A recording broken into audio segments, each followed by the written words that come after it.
Hello there people, my name's Amanamaz and I just got back from watching Fast and Furious 10, or Fast X. The naming of these last few films have been pretty bad, not gonna lie. But anyway, what you expect from this film is exactly what happens. It's so dumb and stupid while being incredibly entertaining at the same time. It's quite literally a bunch of action sequences strung together by a thin revenge plot.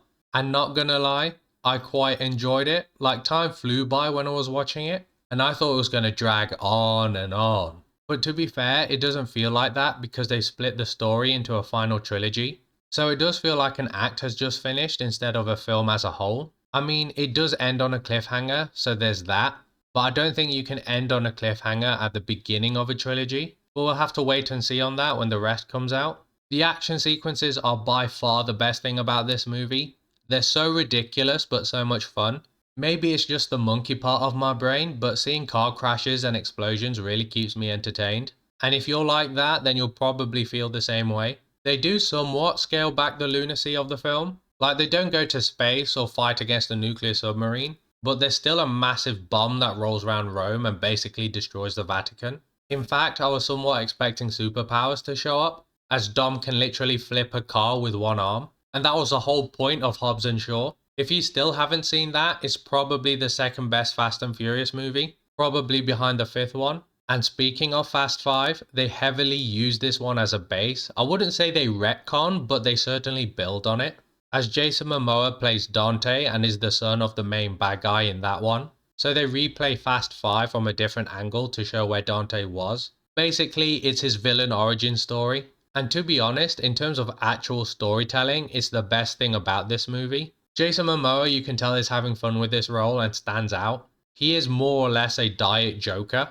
Like, he is talking to and having light conversations with dead bodies like the Joker would. And he would be so casual and taunty with Dom. Basically any interaction with Joker and Batman. So yeah, he was great. The rest of the cast were just fine. They were just same old really. Though John Cena was noticeably good in this, or at least I had fun with his character anyway. I also noticed that a lot of characters and big characters would come and go after like 10 minutes. Brie Larson, Helen Mirren, Jason Statham all appeared, said a few lines and then left. Now I imagine they will all come back in the sequel, but imagine they all come back with The Rock in an Avengers Endgame level return to face Thanos or Jason Momoa in this case. I can already imagine it being so stupid and fun when it comes out. Also, the word family is said so many times. I know it's memed a lot on the franchise, but it's said a jarringly noticeable amount. Maybe the writers did this on purpose. If that's the case, then fair play. But if not, then someone needs an intervention. Overall, it's a fun film, while also being incredibly stupid. It doesn't take itself seriously, because if it did, this film would have been a lot worse. And it's pretty self-aware too. If you like the previous films, then I think you'll like this one. But if you didn't like the previous films, then this one won't win you over. Do I recommend that you watch this film? Only if you enjoyed the previous ones. If not, then give it a miss. If I had to give it a rating, it would simultaneously be a 1 out of 10 and a 10 out of 10. So make of that what you will. If you like my review, please leave a like and subscribe. That will greatly be appreciated. And I shall see you next time. And peace.